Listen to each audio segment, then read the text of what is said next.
I'm Chad Rutherman, And I'm Andy Kinnick. and welcome to NOCLIP Pocket Entertainment for Men.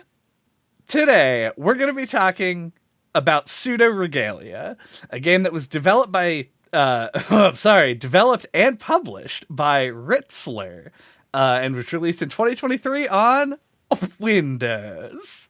But first, if you give us a like or a rating, it would be greatly appreciated. All right, so Pseudoregalia is a platformer metroidvania game that was released last year as sort of like, I believe it started as a Game Jam game. I don't know if you have fact checked this. That is true. It was like a month-long game jam.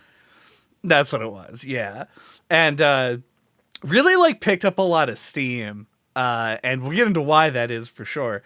I do want to mention very quickly that this is also the last game that we had planned for our like Souls-likes month that we were doing, and by far is the most spurious example it within. Like, it is the least Souls-like of any of the games that we talked about, but it definitely does still have like some of those elements, and a lot of people who are just like designated Souls boys picked this game up as like a sort of spiritual entry. Yeah, it's Miyazaki March. Yeah, it just has to be a little bit related in one way or another. Right, which is that we could have played any game. Yeah, exactly. Yeah, as we all know. Yeah, so I think the place to start, I mean, there's numerous places that we could start. I think the first meaty topic, though, to discuss really is just like the thing that made this game popular, the thing that made this game sort of like take off is really just its movement system, which is like ridiculously robust. And features a lot of things, and the things that people like to talk about, which are things that the game doesn't explicitly tell you can do, but you can like figure out how to do. People, myself included, love that shit. Like, you love just figuring a cool thing out. So I don't know. Would you say that was also the draw for you, or do you think there were other elements that more elevated the game from nothing? I'm not sure, like, because I don't think it was like the draw for me. Like, just the fact that it was a 3D platformer was enough for me to want to play it. Right, yeah. But yeah, it is the thing that stands out, I think, right off the bat. It feels good right away in the way like not a lot of games do. I do think like that's a fair thing. Like, that's going to be the thing. And it was the thing that made the game like take off initially and made the developer decide to make it into a full game. So yeah, it is. It's just it is a very fluid system. That the upgrades that you get really help make it like feel more fluid than other Metroidvanias. I know what I'm trying to say. I just am not wording it well. I feel like I love the way that every ability that you get in this, with a couple of exceptions, are movement abilities exclusively. Because you get or even not exclusively, there's some that are both attacks and movement tech, but still, it means that that the design of each level is much more focused on just like the playable space. So there's less things that you get that are just essentially keys to doors. So you're not picking up missiles and stuff, and if I find this thing that looks like that, you do get that in the form of, I don't know what it's called, the strike move that like lets you break walls. But even better than the strike move that you had before. And it like, that is an ability that doesn't really interact with the rest of the world in the same way, but like most of the time you pick up stuff, like the moment you get the ability to glide on walls, it's like it's over. Like, you can now just do like anything, and it feels really good to have that freedom. And so I did really like sort of how the systems were all built up. Yeah, and it feels like it really leans into being a platformer in the way that like not a lot of things have, I think, since like the N64 PS1 era. Because yeah, like as you said, like there aren't missiles or like power-ups or items or collectibles to get. Yeah, you pick up some keys here and there to like open locked doors, but like that's it. It's yeah, all the gameplay is about just moving around. You know, like you're not firing any wacky guns or trying to collect any jiggies or anything like that. Like you're just trying to like get to new places.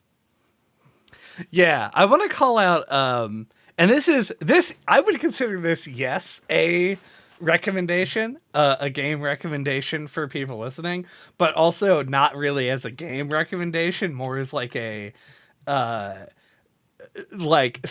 calm, mind calming software recommendation. There's a game that came out probably over a decade ago at this point that was called Refunked, which is like defunct but with an R, and it takes like 5 to 15 minutes to finish.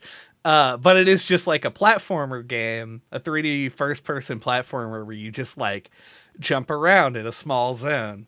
And there's like a little bit of movement tech, but mostly it's like pretty simplistic. And it feels very chill to sit down and play. And this game gave me a similar feeling because, like you said, not a lot of games recently have embraced the 3D platformer in terms of like what actually makes it a strong genre. And one that has like more depth to it. Like we both really liked Hat in Time, Right. which is a game that embraces sort of the collectathon style of 3D platformer. But the fact that this is more of an embrace of the mechanical elements of the 3D platformer is something that is much more rare. Yeah. Like A Hat in Time doesn't like demand like the kind of like precision or understanding of your move set that this does. Right. Yeah. Yeah. It honestly, like, this makes me feel, when I'm playing it, the experience of playing it gives me more of a feeling of something like Neon White than it does Banjo-Kazooie. Yeah. Like that's, and despite the difference in perspective, like I am feeling like, oh, like I am looking at a problem and trying to figure out how I'm going to solve it with the tools available to me. Which I guess is a description of how all video games are, but I think you know what I mean. Yeah, I know what you mean. There were moments in this that kind of felt reminiscent to like Ghost Runner to me, where I would come across a new challenge and be like, oh god, like this is gonna suck ass to do. But it was doable. Or I didn't have the right ability and tried it for a while and then left. But given that the movement system is so robust, did you find this game to be like difficult? I know you beat it like 2 hours faster than I did, so I feel like you probably had an easier time than me. Get fucked. No.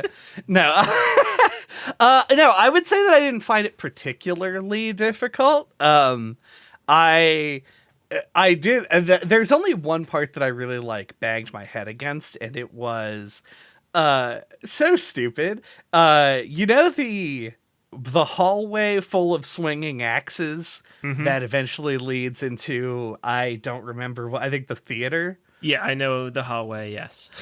Yeah. I got through, did I? I think I spent like 30 minutes, or maybe less than that, I'm not sure.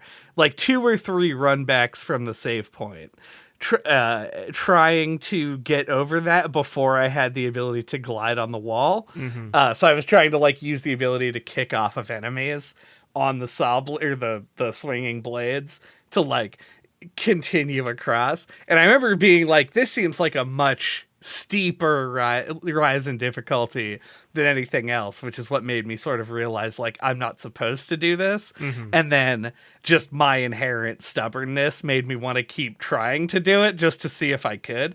And I'm like reasonably certain that I could if I continued at it. I think that it is possible to make that, but I left and came back later. Otherwise, yeah, I found most of the difficulty at the beginning of the game before you had a lot of abilities, because there was a lot of and I don't even know if you would qualify this as difficulty, but like there are a lot more things that you had to judge if you were able to do rather than actual execution, where you're like, is this even possible with what I have, or do I need to leave and find something else? But I'll talk about that a little bit more when it comes to like Metroidvanias in general. So, so I would say no, I didn't find it that hard. Yeah, I found it like, I think it's a combination of the platforming being kind of tricky, and also like the game kind of feels like you get a short little tutorial, and then it just kind of feels like you're dropped into like the middle of a Metroidvania. Like for some reason, it feels kind of like it's missing like some build up or like an ease in, because like you just automatically have like 6 different ways you can go, and like you're not sure like what kind of jumps you can make and like which areas to explore.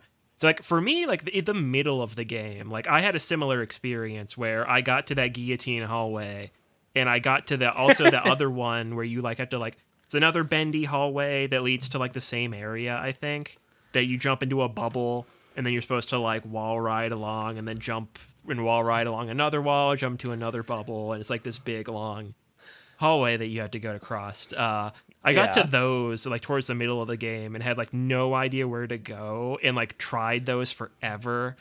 And got like kind of close to like almost getting them, which made me like not know if I should leave or not. So like, for me, like, and also like, I know I sent you a snap of me like not being able to make this particular jump that in the end is a really easy jump, but like the wall kick is like way more involved than wall kicks usually are in games. Like you have like a lot of control over it, and like you could just kick the wall from way further away than I thought. So like there was like the kind of like depth or like range of like the movement tech just took a while to click with me in the middle, which I think like I had a session in the middle of the game, like a 2 or 3 hour play session where I was just like not really having fun with it because I was like, I don't know where to go. And like I hadn't quite gelled with the mechanics yet, but then I did crest that hill, and then after that it was like pretty smooth or not smooth sailing because there was still some hard stuff, but I was thoroughly enjoying it after that. Yeah, it is interesting because like there's a lot of stuff built into each mechanic that play differently than you might expect them to. Like the wall kick you mentioned has a ton of different functions in the game because it can get you higher, it can get you slightly further, it can change your orientation in the air, all kinds of shit. And then built into it, the further away you are from the wall when you land the kick, the higher you go. And like that's like a part of the mechanic, which is an incredibly difficult thing to keep track of, especially when you're like flying through the air at 100 miles an hour. And are like, okay, now I'm gonna wall kick off this thing that's coming up. But I will say getting used to it and like mastering the ability does feel really satisfying. There's there are a lot of times that I would look at an obstacle, see the intended path, and say, like, is it possible for me to skip this part and just, like, jump up there? And, like, sometimes it is. In fact, probably way more times than I actually accomplished it. It was, but I just didn't do it. So, yeah, I get that. I think it's a thing that takes a long time to kind of, like, get a hold of. But once you do get a hold of it, it does feel really good. Though I will say, and this is what I was alluding to talking about a little bit ago, you bring up a great point, and that is that this game does feel very overwhelming at that like midpoint area. There were a lot, because like the game doesn't actually even tell you what your goal is. I was thinking of Tunic. Like in the beginning, it gives you like a list of things to accomplish before it takes the training wheels off. I feel like this game needed that. Yeah, I don't remember where you see the reference to the princess first. And it's like, oh, the essence of the princess or whatever. And you have to get the 3 solar abilities of the sun or whatever. Yeah, I think that's the castle, like, or the tower, I mean. It has like a Yeah, little the tower thing in front of it that says that. Yeah, but when I got there, I was like 100% sure that I had read that somewhere else at It's some point. probably. Yeah, like I think it does foreshadow that, but I got there and I was like, am I at the end of the game? Like, because this was the one thing that I had been told existed.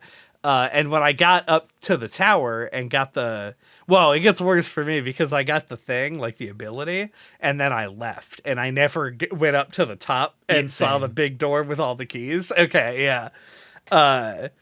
So that took me a long time to actually get to, but that's where you learn what your actual objective is. Like, I think I'd gotten like 2 keys and was like, that's got to be good enough. 2 keys? Dang, that's a lot. I had all the keys before I knew what to do with them. Yeah, it took me a very long time of just sort of like running around and checking areas that I had not seen, like with the map, which notably, anytime that you look at the game's Steam page, it's like this is just the last update for the game. The map didn't exist since forever. Like, it was just added recently, which is crazy to me, because the map was like a key element to me eventually figuring out how to actually finish the game. Yeah, I mean, even I, Andy Kinnick, hater of maps, think it would be awful to play this game with no map. Yeah, it's just like there is an element of I think this is like the separation for like if you were any person, just throw a dart at the wall of all people who might hypothetically play this game. The hard line between like the casual player and the person who obsesses over this game has to fall on would not even want to finish this game without the map because you're given so little direction. And person on the hardcore side that's just like, I continue playing the game exclusively because I want to get better at the movement and like the movement. And that's what's keeping me going. Because, like, I enjoyed that stuff, but I definitely hit a point where I was like, I'm sick of doing the dash jump to get around faster, to go look at every corner of every room to figure out where I'm supposed to go. Mm-hmm. But I also notably am not a big Metroidvania fan. Like, I don't even like Vanias, really. I like Metroids. Like, that's kind of my niche within the genre. And we've played some that I've liked. It's not like it's a genre that I outright hate, but it's just not one of my favorites. And so I knew going in, like, that I was at a bit of a disadvantage. So I did kind of expect to come in and you'd be like, this game was great and I liked it all the way through. And I was like, oh, now I have to like try and defend why like Metroidvanias and my bad sense of direction and shit. But but I'm glad we agree at least on that. It feels directionless a bit, especially around the midpoint. Yeah. So I guess we brought up the keys. And so, like, one of, like, the wildest things that I did in this game was I got the underbelly key before the Twilight Theater one. So I did not have the ability to shoot the projectile. So you're supposed to have that to hit the second switch. So I was like, I have no idea how to hit that switch, but I didn't want to leave. So I did, like, basically, like, speedrunner bullshit, but slow. Where slow runner, like bullshit. If you're facing towards the back of the room where the key is, like there's like the far right corner pillar that you jump off to hit the first switch. I could like jump at the wall in the corner, and it was like kind of curved, so I could like wall ride around it and then jump off and kick and then like land on the platform with the key. And that actually wasn't that hard. The hard part was getting back. Like, it took me, like, so many tries to, like, because I had to, like, get up to the very top where the key was, like, long jump off towards the wall, and make sure, like, I got that slide, the wall ride, at the highest point of the jump, you know, and then go all the way to the edge of the wall and jump off at, like, the last second, but, like, before you go past it, and you just kick if you hit the jump button, if you go, like, too far past the edge of the wall.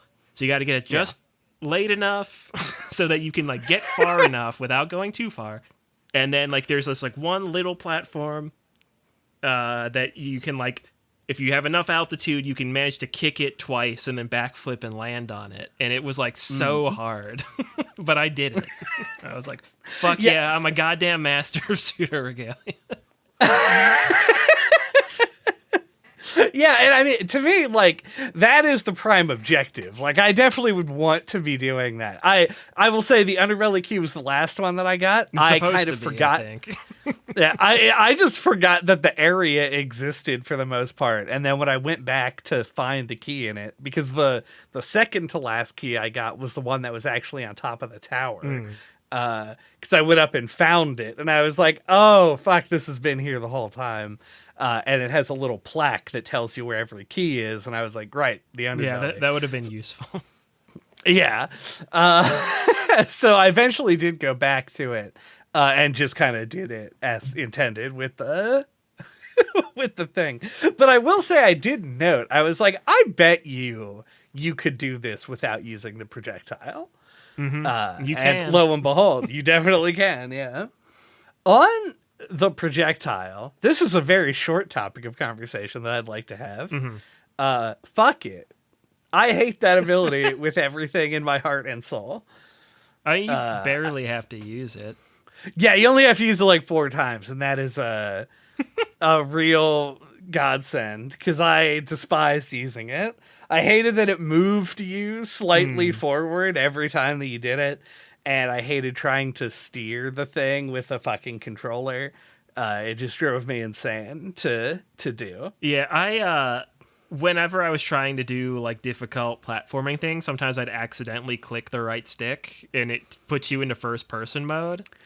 First person was actually really useful for aiming that. I did not find that to be true. Oh, really? I found that, well, I mean, that did help in the way that it made it possible, but it was still horribly imprecise, at least in my eyes. I might just suck at using it. I don't know. Give me a crosshair, I guess. That would be helpful. Anyway, that's all I had to say about the projectile. Which gets the Kirsten Dunst award for worst power up in the game. But yeah, I did want to, speaking of the projectile, you have a weapon that you shoot that projectile out of. This game does have combat, and I thought it was interesting because there is a boss fight in the little tutorial dungeon area, but then there aren't any for the rest of the game till the end. So I was like, it was interesting, I thought, because like the combat feels not like a combat system. It instead feels like it's part of the healing system. Like, it always felt like the enemies were there just for you to fill up the magic meter so you could heal so that you didn't die. And I thought that was kind of interesting, because, like, you have things like, you know, like Super Mario 64, where you can, like, punch and kick enemies, but, like, you can just run around them and you never really had to engage with them unless you want to, like, grab a coin from them or something. So, like, I thought that was kind of interesting that they kind of tied it to the health. So, like, I felt like it kind of made it work, even though it was really simple. So, like, how Mario 64 kind of ties its enemies into the health system. True, but like, but more engaging, I think.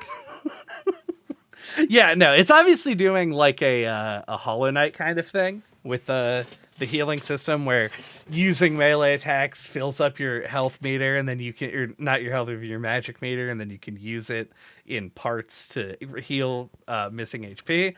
But then Hollow Knight has like combat challenges and enemies that are difficult to fight, and Pseudoregalia really doesn't.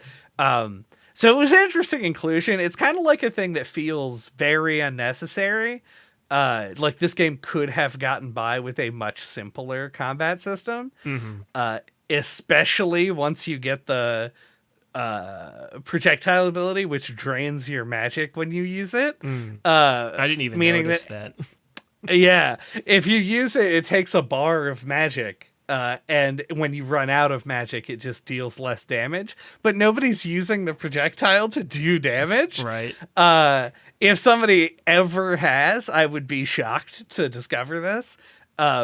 So it was like a weird situation where it was just like all this does is drain my magic, so I can't heal. But then I really only healed whenever I was failing at platforming anyway.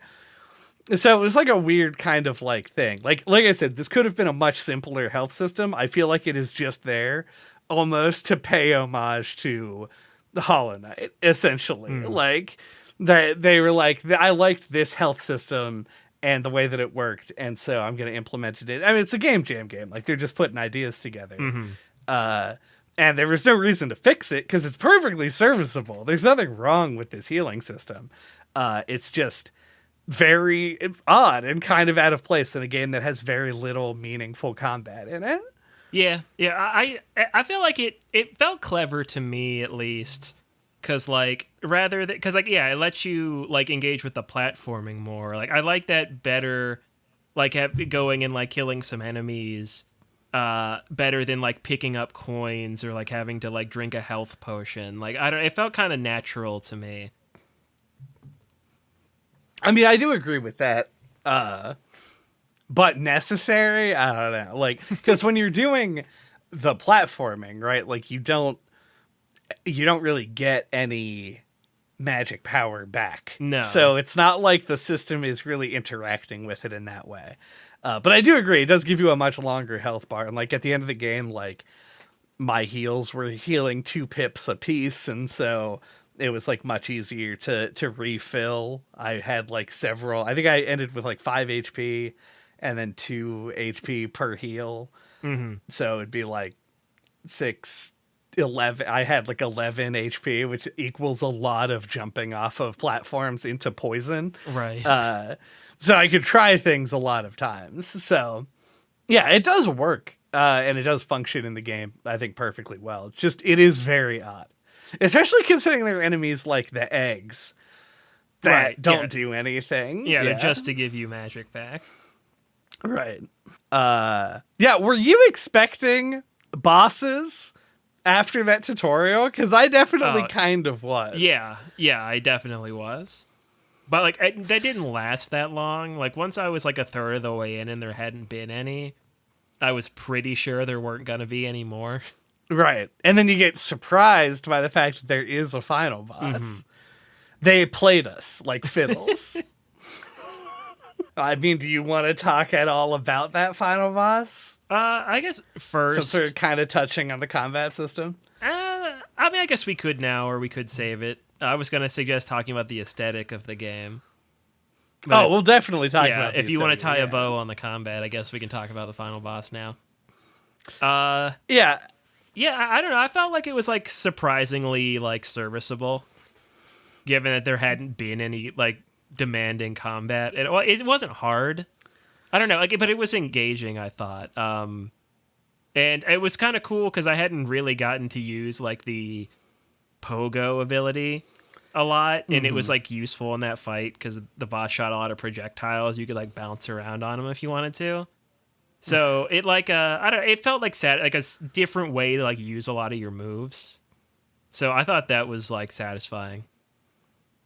Yeah, it does sort of end up capping off like the platformer mechanics a little bit by allowing you to sort of use them in a different way than you normally would. So I can agree with that. I also thought the boss was pretty serviceable, and it was interesting at least to see like come up. It is just sort of like full disclosure, I don't get it. I don't understand like what the game's like implied narrative is about and like who that was. So to me it did very much feel like you just like if you like asked a 9-year-old to run your D&D campaign and they were just like, you're in a castle, and it's like, okay, I will do the challenges of the castle. Now what happens? Now you're attacked by a witch. And I'm like, okay, all right, I'll fight the witch. And like that's a great way to spend an afternoon with your nephew, but like I don't know what that was supposed to be within the construct, like the construct of the game itself. But the boss was fun, and I think as I'm implying with that sort of narrative divergence, it did also. bleed into sort of the aesthetics and the storytelling within the game. Because that sort of caps it all off. But there's like the boss has like a cartoony element to it that made me have to like think back to how the game itself looks, because I'm so used to thinking about the game at that point in terms of like the geometry, like the actual level and the design, as opposed to the characters that inhabit it, which are exclusively like weird, furry shit, right? Yeah, like I didn't really understand the narrative either. I felt like I think she was the princess of the castle. But yeah, I feel like that could have used any kind of setup. Like I'm sure it was mentioned on a plaque or something, or by a goat kid around the world. But like, I feel like that could have been established at least a little bit better. But yeah, like it kind of has this kind of like dream world thing. Like the little speech she gives you at the end talks about like when I wake up, I'll write your name down or whatever, so I don't forget you or whatever. So yeah, there's some kind of metaphorical thing going on there, but it's pretty hard, I think, to pick up on. Yeah, but also,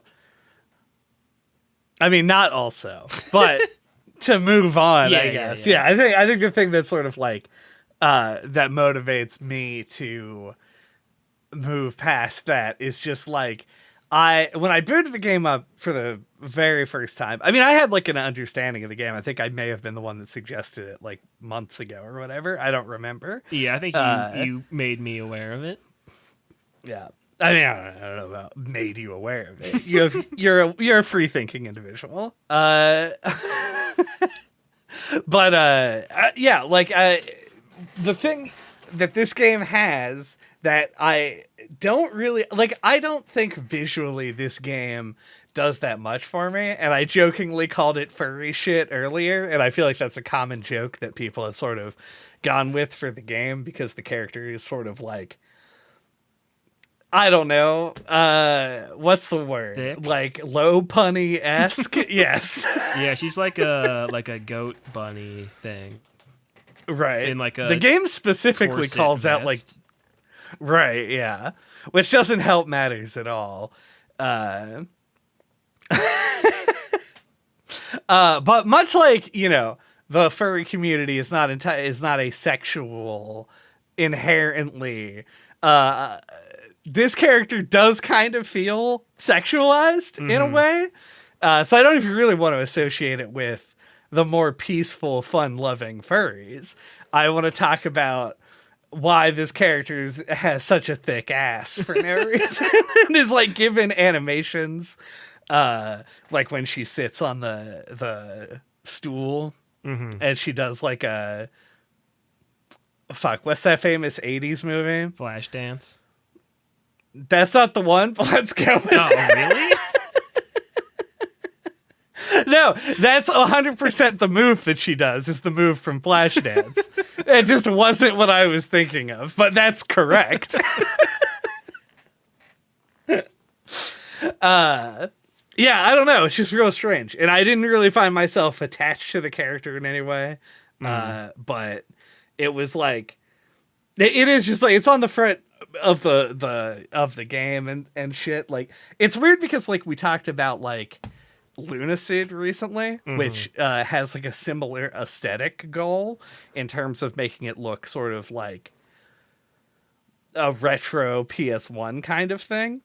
But I do feel like the characters in that game also had issues, because they some of them were very good, but other ones just like felt very out of place because they were just magical girl anime characters.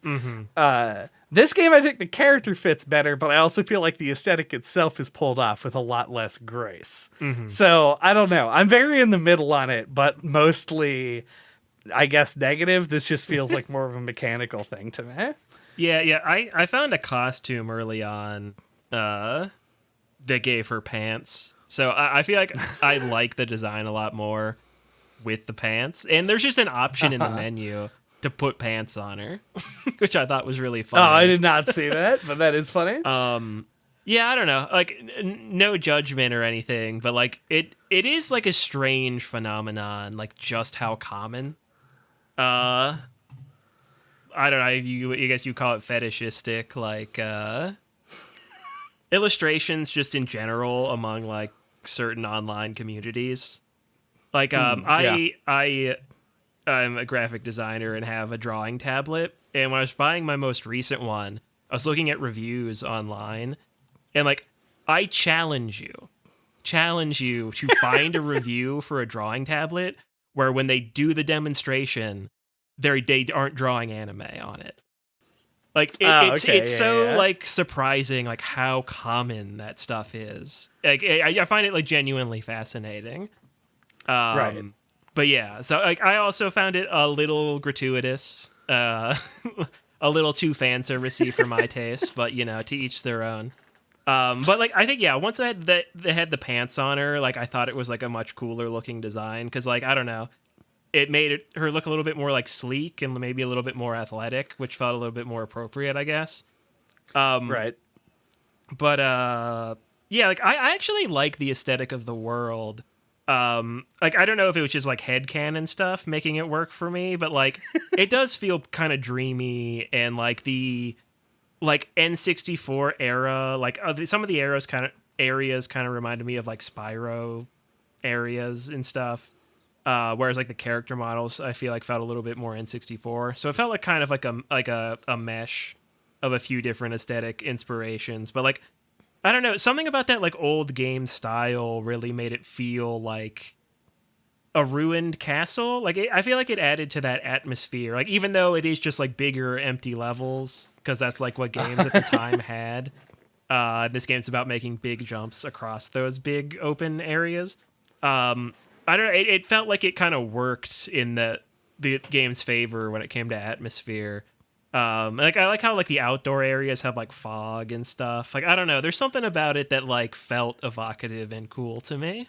Yeah, I know, and I agree to some extent for sure. Like, I think particularly some of the larger areas, like the more outdoor or just like the cavernous indoor areas, I think do look pretty cool. I think they fit the aesthetic a lot better. Things like the Abbey and the Underbelly and stuff like that that are that are just sort of like bigger areas that have a lot more sort of like space that are it's like ambiguous in a way. Kind of like it does like make your, because they use sort of like Silent Hill fog to sort of like block out things that are too far away. And so it does keep you thinking, like it lets your imagination kind of do more work. I think the enclosed areas, the smaller areas, feel very video gamey to me. Yeah. And yeah, it's like less.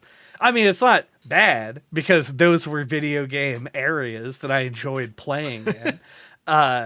Like it's one of those games where the movement is very much based around the environment. Like you put this character with all of her abilities in a big open area with nothing to do, she actually can't go very far.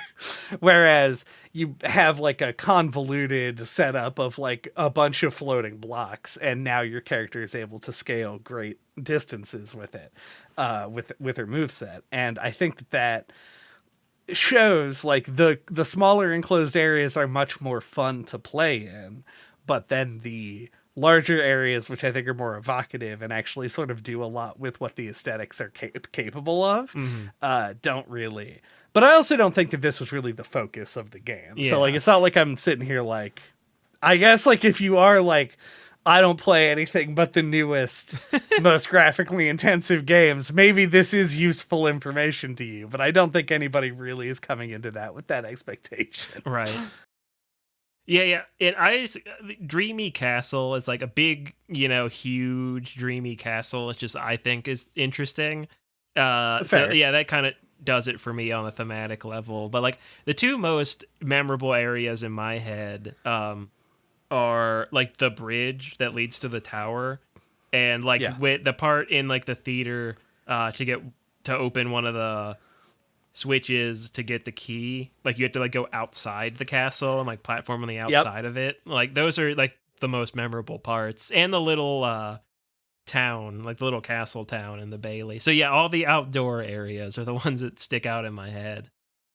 Yeah, and they do look really good. Like it the dreamy castle aesthetic is not something that I thought was a real aesthetic when you first said it, but is now I'm like, oh yeah, like 100% dreamy castle. Twilight Princess has a dreamy castle aesthetic. Symphony of the fucking Night.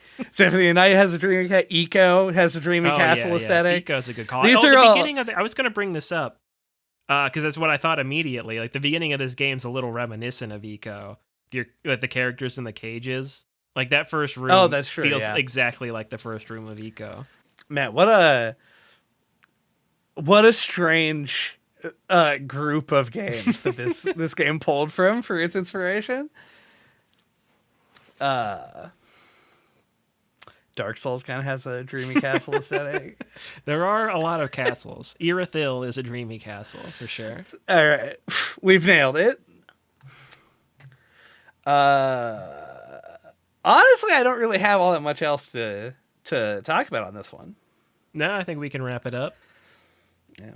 Got any notes on the music as the last thing to talk about before we wrap it up, as always? Yeah, the music I thought was charming in a few different ways. The music in the initial, like just the initial castle area that branches off to all the others felt kind of like an Undertale track almost. And then the one I think in the Twilight Theater felt like such like a genuine of the time like N64 era video game song. So those are the two that come to mind immediately. But like I think overall like I enjoyed it. It had like old game charm and didn't feel too forced, I don't think. Yeah. Yeah, I would say I agree with that. I think the one that comes to mind for me for a different reason is the theater, because I feel like I spent more time in that zone than like any other zone in the game. And the music got very on my nerves because it's very bombastic as compared to all the other tracks. I do agree with you. It is a good track on its face, but definitely one that wears on me. But the rest of it, yeah, like right now I'm having difficulty like really remembering specifics of any of the songs, but I do know that they work serviceably throughout the game. So, pretty cool. Do we have front flip? Front flip.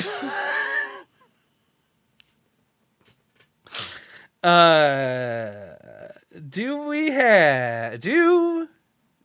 have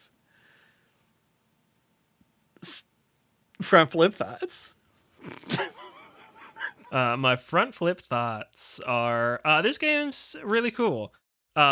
Yeah, for being made by like a small team, it's I think really impressive. I was not prepared for it to be difficult. The how long to beat on this says like 6 hours. I call bullshit. No one's beating this in 6 hours. On their first playthrough. But anyway, yeah, so I had like my like low points with it in the middle where I wasn't quite sure how to go and the platforming hadn't fully clicked with me yet, but like otherwise really cool and really satisfying movement like we said earlier on in the episode. It feels like it leans into being a platformer more than I've seen platformers do in a long time, at least to my knowledge. And that just felt really satisfying. And I really enjoyed my time with it. Like the platforming Metroidvania combo, I think works really well here. Yeah, like my only, I think, if they're going to make a Pseudoregalia 2, the only thing I would say is like maybe pace it out a little bit, ease you in a little at the beginning, like, you know, but otherwise, like I thought this game was really impressive and cool. Yeah, no, I agree with most of that. I think most prescient, I would say, is the fact that this is a platform Metroidvania. I think they did mesh the genres pretty well. I think that there are there's an argument to be made that in order to reach like a wider audience that might include me, making the game a little bit less directionless, like focusing in on sort of the Metroidvania aspects that are more about tracking where you're going and giving the player like objectives, I think helps to push people along if they aren't the kind of person who is just going to get off on exploring the whole thing. But otherwise, though, I think it is very good. The movement system is very clearly iterated on to polish into a very fine sheen. This is an extremely tight system and one that encourages experimentation on the part of the player, which is always very cool, and lets you do a lot of things that maybe you don't even expect that you're able to do. There are definitely paths that I found places that I am not sure if they were the intended way or if they were just the way I did them. And that experience made this game an extremely fun time to go through, I would say. Yeah, my biggest thing is sort of the same. I think that like easing the player in, giving the player a little bit more direction, would make this game really sing as far as like a big thing. But like you said, it's a small team. It was made in like a month and has been updated a few times. But you can't really expect the most polished thing ever. So for like what it is, I say this is an extremely cool and good game that I enjoyed. Thank you for listening to NOCLIP Pie this week. What the hell is going on next time? Next time is gonna be motherfucking Mystery May. Am I gonna have to roll? So you are gonna have to roll. That's that's weird and convenient. I have one right there. I say, yeah, you don't keep your dice on your desk. If you don't know, from last year, Mystery May used to be a month that we did where we just played games that featured mysteries in them. And Plum ran out of mysteries. And so we decided to change it around a little bit. And so now we have 2 tables that are going to be available on our website at noclippodcast.com or on splattershot.pro, where you can find our Mystery May tables to see what our chances are of rolling on which games. And so, yeah. Welcome back to Dice on the Desk.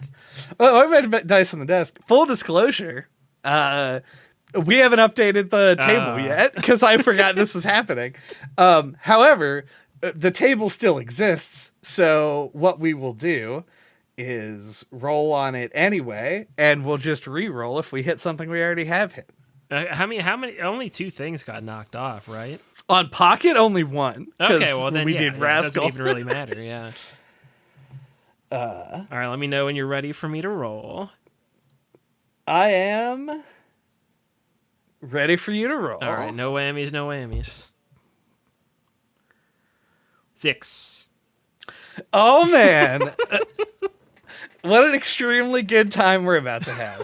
I can't tell if that's sarcasm or not. Andy just rolled a die. Andy got a 6. And now Andy's going to have to tell me what is... I'm saying this because it's Quadrilateral Cowboy. Just like always, I don't remember what genre the game is. So finally I'm going to fucking play it. So I'll know what it is. Yeah, this is very exciting for me because Quadrilateral Cowboy is a game that I was recommended... I don't know, 9 years ago, like so long ago. And I just haven't played it at all, but it's just been sitting on our list for a million years. So exciting to get to actually do it. See, I thought this was something like Xenoclash, where you had like played it in high school. Nope. You're thinking of Xenoclash. Oh, of course. Oh, sorry, no, you're thinking of Xenoclash too. But yeah, by the time this episode goes up, hopefully we will update the tables and get that ready for anybody who's listening to actually take a look at. So hell yeah. Until that time, you can get a hold of us. All of our contact information is on our website at noclippodcast.com or on splattershot.pro. There you can find links to our email address, our Twitter account, the YouTube channel where we post all of our episodes with video accompaniment. And you can watch any of our old episodes, including the ones that we've done on Metroid Dread, Metroid Hollow Prime, Metroid Prime, Ori and the Blind Castlevania Forest. Symphony of the Night. Yeah. A Hat in Castlevania Symphony of the Time. Night was the last episode where we had 3 hosts. Yeah, that's true. I mean, on like an official basis. JJ has returned. Yeah, if you were a on newer listener, numerous- we used to have a third co-host. Yeah. Well, now I'm sad.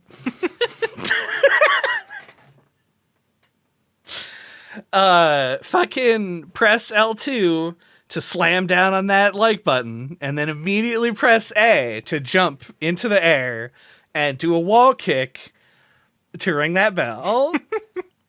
Get the underbelly key and do a sweet long jump off the top of the platform and hit that wall cling at the very top of the jump, and then go ride it as far as you can to the edge, but don't go too far, and leap off perilously so you can kick off the platform and land on it, and leave a comment in the comment section.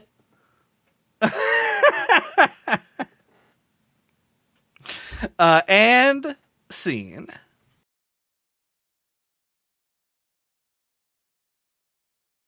This game was really cool. This game was so much fun.